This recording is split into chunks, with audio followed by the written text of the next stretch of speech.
Hi guys, మన channel సబ్స్క్రైబర్స్కి వాళ్ళ కుటుంబ సభ్యులకి వినాయక చవితి శుభాకాంక్షలు.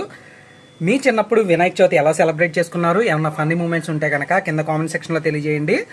నా చిన్నప్పుడు ఫన్నీ మూమెంట్స్ అంటే పూజ ఎప్పుడు అయిపోతుందా, పాలవెల్లికి ఉన్న కాయలు ఎప్పుడు తెంచుకొని తినేద్దామా అని చెప్పేసి ఎదురు చూసేవాళ్ళం అనమాట.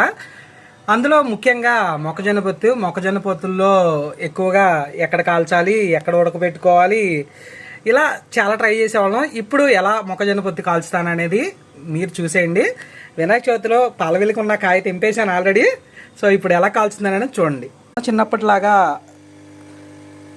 బొగ్గుల మీద కాల్చడం, ఉడకబెట్టడం లేదండి. ఇప్పుడు direct mobile section heat blower ఉంటుంది కదా, దాంతో డైరెక్ట్ మెల్ట్ చేసేస్తున్నాను అనమాట.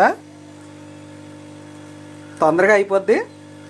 అంత బొగ్గుల మీద కాల్చి అంత కష్టమైతే పడక్కర్లేదు. ఎలా అవుతుందో చూడండి.